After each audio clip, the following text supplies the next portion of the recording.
with the Azep light infantry unable to penetrate the heavy armor of the Crusader knights, and now being cut down by the highly mobile Hussar cavalry, the entire Ottoman right flank began to break into a total rout. Wow! You're telling me that the Crusader armor was that good? Jeez, man. Alright. It is Battle November 10th, of 14 Varna. And beneath the fortress of Varna, two armies, composed of some of the best warriors from the Christian and Islamic worlds, are arrayed against one another. The victor of the battle to come would not only get the spoils of war, but also total victory over their foe after a year-long military struggle. Not known by its combatants at the time, the following engagement was to be the last crusade of its kind in European history. All of a sudden, the war horns of the two armies echoed throughout the plain below, and great waves of dust clouds erupted from the earth. The Battle of Varna had just begun. This video is made available for free thanks to our sponsor videos, and with the signing of the Peace of Szeged during the summer of 1444, many political actors in the Ottoman capital thought the costly and bloody Hungarian conflict of the last year had finally concluded.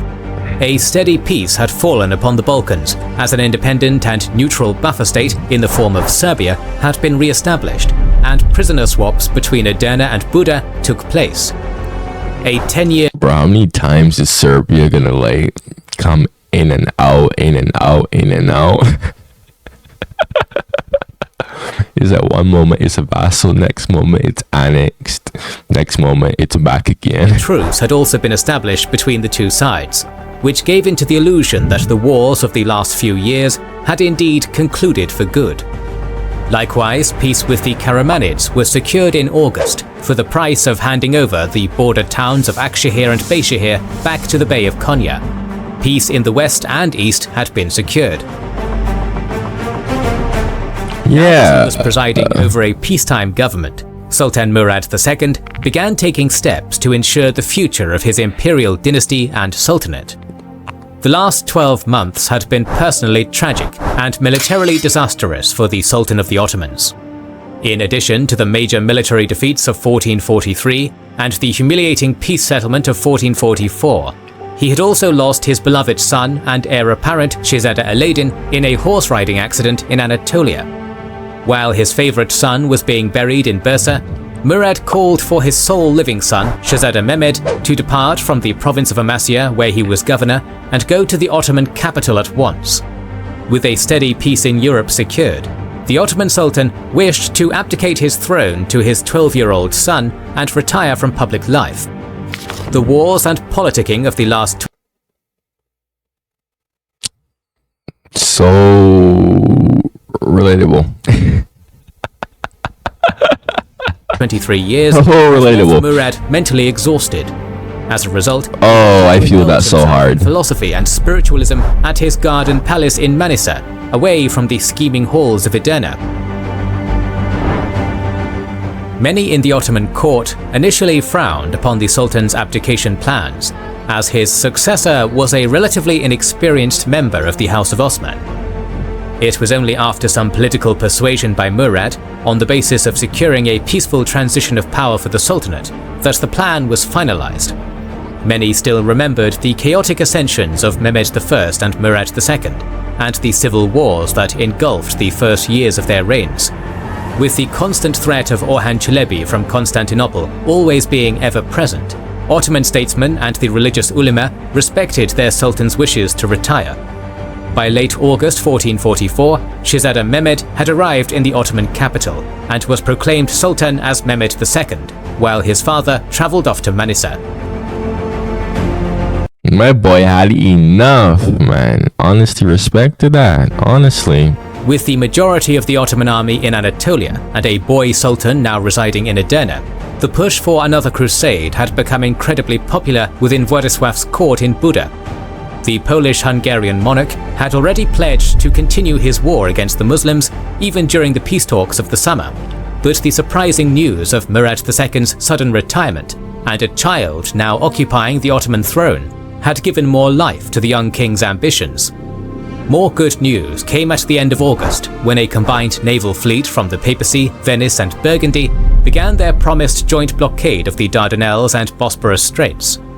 While the Ottoman navy stationed at Gallipoli was perplexed about whether or not an official war had broken out, even more good news arrived for Władysław. During the first weeks of fall, the Ottoman capital of Hold on a second. But they're at peace. Did the Crusader fleet not know that they're at peace? This is what I'm talking about.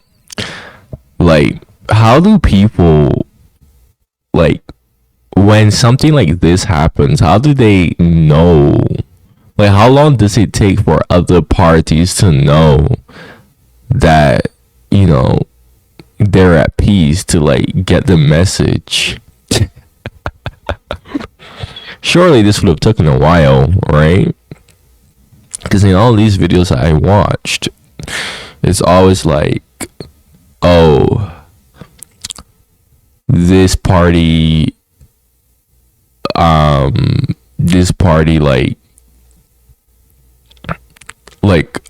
do I say it?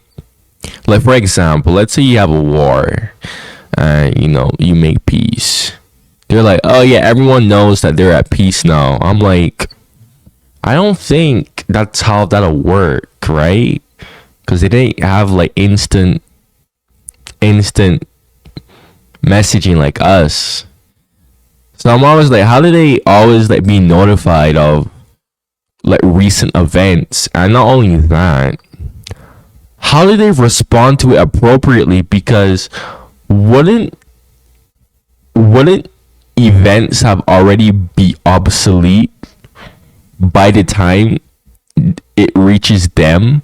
So if they respond appropriately, there might be something completely else, right? I don't know. I've always wanted this for a long time. I would really love it if someone can explain that to me. Derna was engulfed in a destructive fire that saw the destruction of over 2,000 homes and buildings, a sign interpreted by the Crusaders as God's approval for the upcoming military campaign. With the Ottomans already distracted by various internal issues, the ball was in the court of Buda to open the first salvos in the upcoming war. Having already mustered men and materials in the summer, the Crusader host of 20,000 under Hunyadi and Władysław crossed the Danube at the border town of Osowa into Ottoman Bulgaria on the 18th of September, much to the shock and horror of Edirne. Although the following military expedition was a crusade on paper, it did not receive military or fiscal help from the other major powers of Europe, such as France, England, the Holy Roman Empire, Castile and Aragon. Bro, like the long campaign from a year prior, this is the perfect opportunity. Mainly Polish-Hungarian endeavor. Bro, attempts to incite Christian revolts in Ottoman lands. This is literally the perfect opportunity, bro. This is the perfect opportunity. Oh, come on, Europe. Really? And to ally with independent Balkan leaders in the region against Mehmed had also failed to bring any results for Władysław. The already ongoing Albanian revolt, led by Skanderbeg, had no means to march to the aid of the Crusaders while fighting an insurgency in their country, while Vlad II of Wallachia wished to keep his country far from the war to come. Only a light cavalry force of around a few thousand, led by the latter ruler's son, the formerly crowned Mircea II, was reluctantly given for the Crusader cause. Even Juraj Branković of Serbia, having already regained his lands during the peace talks of the summer, stayed neutral in the crusade to come, and paradoxically warned Hunyadi in person that the expedition was doomed to fail. The little help that did come from the local region had also failed to take root, such as John's release of Orhan Çelebi into the Balkans, which failed to gather enough followers to incite a new Ottoman civil war.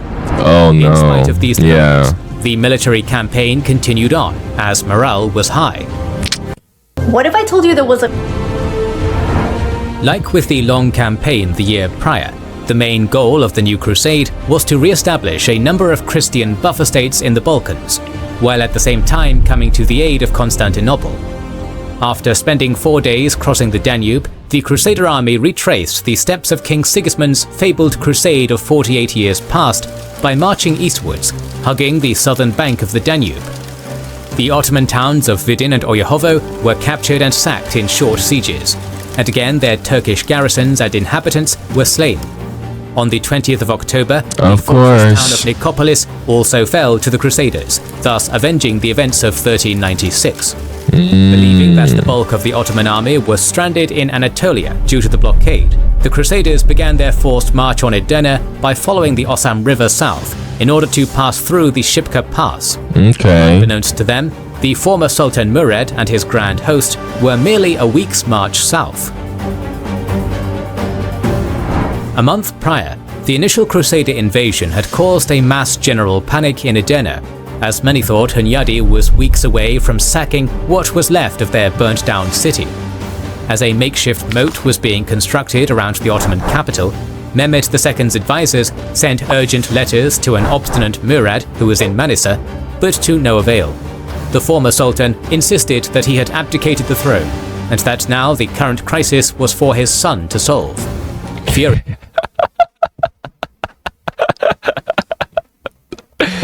Murad!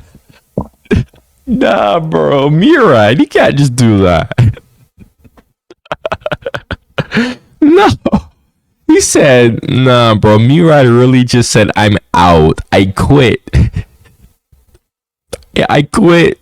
He said, oh, that is the literal embodiment of, that is not my problem. Furious at his father, Mehmed wrote a personal letter stating to him that, if imperial power and the sultanate belong to you, you are obliged to defend them against the enemy. Otherwise, if these things now belong to me, then it is necessary to obey the sultan and take control of the army. Accepting his son's plea for help, Murad left his secluded garden palace and began gathering the army of Anatolia for war. After a few days, the army was readied, and the march toward Europe began in earnest. Knowing that a quite significant Crusader navy blockaded the straits, the former Ottoman Sultan decided to take his chances and cross into Europe across the more lightly blockaded Bosphorus Strait to the north.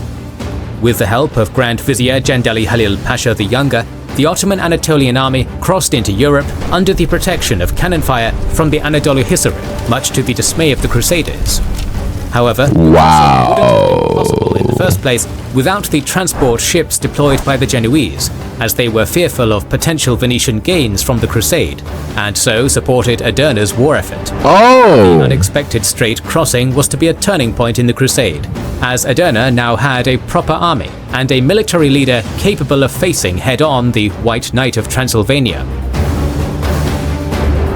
Yeah, this is gonna go south for the Crusaders. Like, everything's going wrong for the Crusaders right now. The Crusaders had begun their siege of Tarnovo, the former seat of the old Bulgarian Empire. However, the following siege of the town was to be disastrous for the Crusaders. Of course. As Ottoman sallying out parties seized and destroyed many of their supply wagons. Low on supplies, Hunyadi ordered the army to head east to the Black Sea coast, where the Crusader fleet could resupply them, thus temporarily abandoning the march towards Edirne. Along the long and fraught journey, the Ottoman towns of Shumen, Madara and Provadia were burned to the ground. By the first week of November, the army had reached the Ottoman coastal fortress of Varna and captured it after a quick siege. It was also during this period that the shocking news of Murad's arrival into Europe reached the Crusader camp. Mehmed II and his father had spent the better part of the last month mustering a sizable Ottoman army at Edirne and Stara Zagora. Like during the long campaign, Murad declared a jihad against the invaders as a means to muster men into the ranks of the army on short notice. Of course, that's what November, they always the army was do. readied for war. Leaving the young Ottoman Sultan in the care of the Grand Vizier back in the capital, Murad marched out of the city at the head of a 40,000-strong army. For the next Oh my gosh. Oh my gosh. Dude. Yeah, those Crusaders gonna get smoked. next week, the Muslim army followed the main road up to Yambol and continued up to Idos. Wanting to cut the Crusaders off from the west, the former Ottoman Sultan crossed the Kamchia River on November 7th and entered Provadia the next day. By the 9th of November, Transylvanian scouts of John Hunyadi had spotted Murad's grand host marching in from the west towards Varna.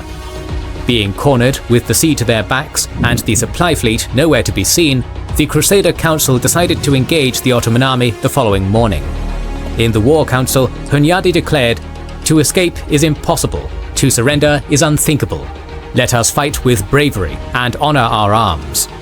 The climactic battle that would determine the fate of the entire military campaign seemed to be on the horizon, and its location was to be at Varna. Bro. I knew. Dude.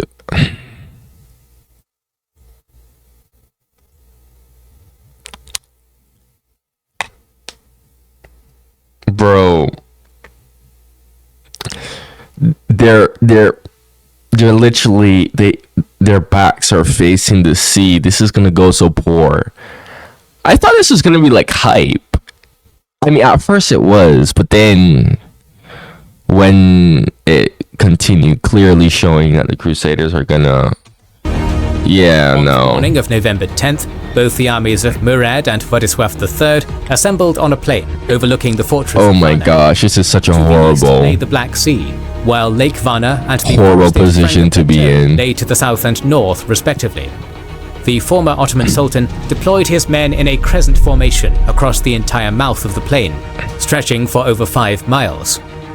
Anatolian Beyler Bey Kareja Pasha led the right wing of the army, alongside the Anatolian and they're outnumbered 2-1. Beyler Bey Shahabeddin Pasha led the left wing of the army, alongside the Balkan Tamali Sepahis. Meanwhile, the former Ottoman Sultan himself commanded the center, alongside his heavy Kapikulu Sipahi cavalry, elite Janissary infantry, and a small unit of artillery. In the vanguard of the entire army were the light Azab infantry, armed with maces, bows, and axes. In the center of the army line, they were protected by a trench and a wall of iron palisades. Lastly, a unit of light Akunja cavalry was stationed on the far left, on the Franga plateau. The Crusader army was half the size of the Ottoman host, numbering around 20,000 men. However, like in the previous battles of Kosovo and Nicopolis, the Christian army made up for its inferior numbers with its superior armor. I figured. Michael Szilágyi led the left wing, which consisted of Transylvanian heavy knights and But still, though, 2-1. You know why? I'm not going to say nothing. I'm just going to watch. Cavalry. Many in this flank were hardened veterans of the Long Campaign and other military campaigns against Edena, and so had prior experience in fighting against the Ottomans. King Władysław III and John Hunyadi commanded the center, which consisted of the king's personal mounted banderium, heavy mounted knights from Hungary and Poland, and mercenary infantry from Germany. Conversely, Bishop John de Dominus of Oradea led the Crusader right wing, which consisted of heavy infantry from Hungary and light infantry and cavalry from Bosnia and Croatia. They were joined by a small group of heavy Western knights, led by Cardinal Julian Cisarini, and Wallachian light cavalry led by Prince Mircea, stationed in the rear.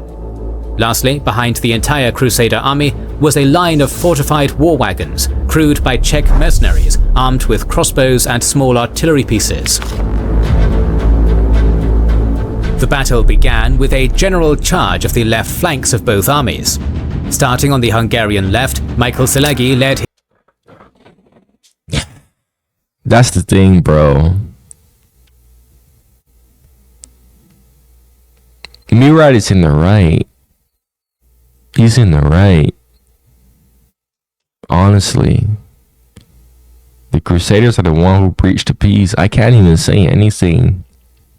I thought the peace was good. Serbia was restored. Sure, Bulgaria wasn't restored, but I thought that peace was a good peace. His Transylvanian heavy knights and light hussar cavalry into the lightly armored ranks of the Ottoman Anatolian army. The following melee was to be one-sided, as the Anatolian Azabs and Sepahis were overwhelmed by some of the best warriors Christendom had to offer. Oh wow, that is insane. That is wow. Entered the fray, protecting Szilágyi's right flank from an Ottoman counterattack from the center. With the Azab light infantry unable to penetrate the heavy armor of the Crusader knights, and now being cut down by the highly mobile Hussar cavalry, the entire Ottoman right flank began to break into a total rout. Wow. You're telling me that the Crusader armor was that good? Jeez, man. Encourage his fellow men during the heat of the battle and spurred on to not retreat in the face of great odds, Karaja Pasha and his personal bodyguard charged into the Crusader advance, but to no avail. In only a matter of moments, the Anatolian Beylerbey was cut to pieces, and as a result, the shattered remains of the Ottoman right. No! He did all of that in vain. Oh no. The Crusaders decisively... Hey, you know what? He has my respect, though. It's a bit funny how he died, but he still has my respect. At least he was not a coward. The first phase of the battle. But elsewhere, the Battle of Varna was still dragging on. On the Ottoman left, the initial charge of Shahabeddin Pasha and his Akunja cavalry from the Franga Plateau had seen tremendous success. The Ottoman offensive on the Crusader right had resulted in John de Dominus's forces being pushed back to the war wagons in a total rout. Wow. Even a cavalry charge, led by John Hunyadi himself, was driven back as the most experienced soldiers in the Ottoman provincial army slashed their way through the ranks of the Crusader right. During this retreat, that an arrow partially pierced the helmet of the Transylvanian magnate as he fled to safety.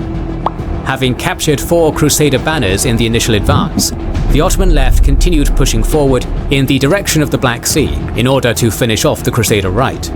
However, the pursuing advance was soon to be halted by the immense gunfire of the war wagons in the Crusaders' rear, in addition to a heroic last stand led by Cesarini and his Western volunteers. Alright. It was also during this period in the battle that reinforcements from the Crusader left and center began trickling down to aid the shattered but still standing Crusader right flank. Yeah, don't leave him there, man. Murad. Even the Polish-Hungarian king and his personal bodyguard had entered the fray of battle, thus ensuring the stabilization of the Crusader right. Everybody's doing their part. Knowing that his foe now outnumbered him, Shahabeddin Pasha began regrouping his exhausted forces back to the mouth of the plain and to Franga Plateau. Wow. Nevertheless, almost half of the forces of the Rumelian Beylerbey were lost or routed in the retreat. Swoop. Despite the fact that the struggle had been ongoing for only several hours, thousands of soldiers on both sides and their steeds littered the plain overlooking Varna. The stench of bloodied corpses, gunpowder and sweat, in addition to the groans of the wounded, echoed across the battlefield. Dude, how can someone be in an environment like this and not lose their minds, bro?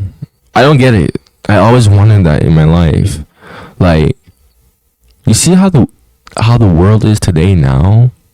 And back then there was like this going on where people are just constantly fighting each other and literally stabbing other people to death and just basically leaving them there to die.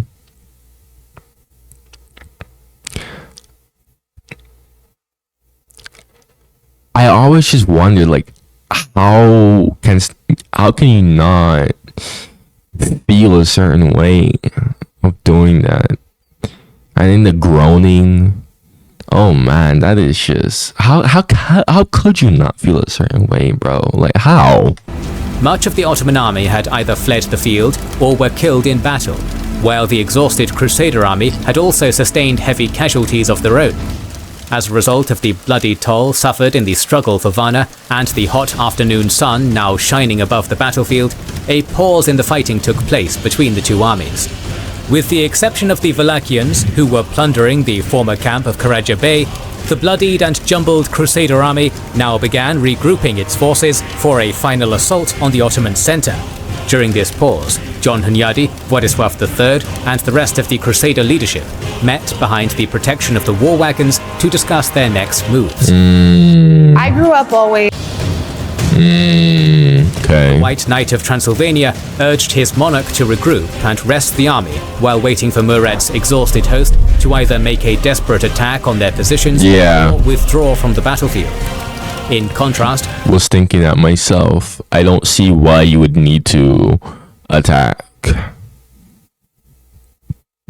I really don't see why you would need to attack. Especially when you have good armor.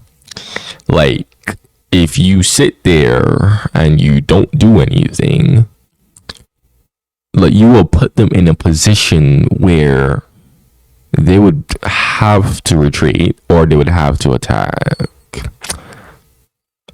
Plus, God knows where that fleet is, but it's still approaching. The young king's advisors instead urged their monarch to take the fight to the former Ottoman Sultan, Oh my as much goodness. of the enemy army had already been dispersed.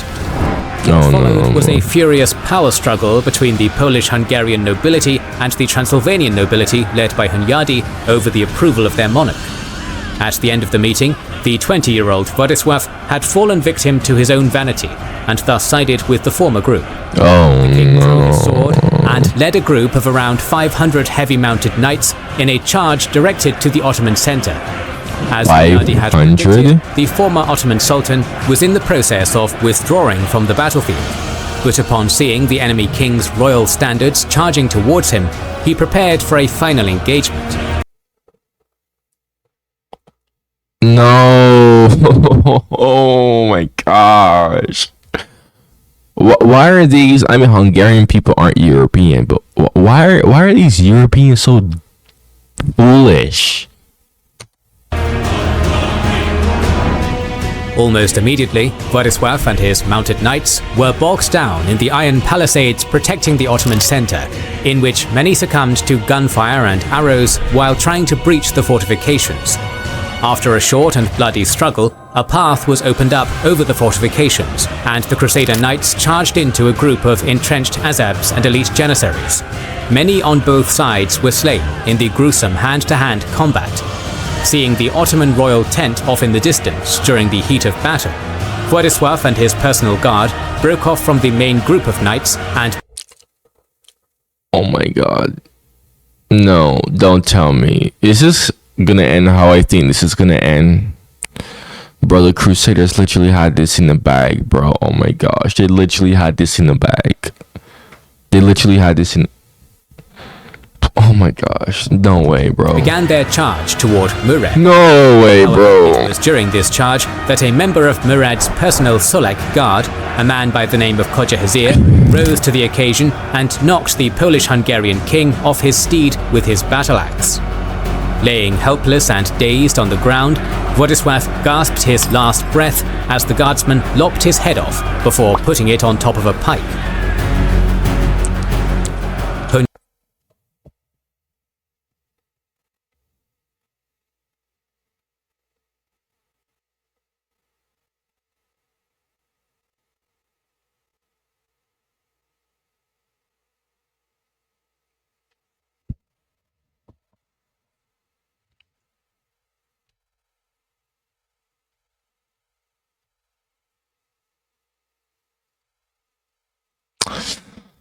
You had one job.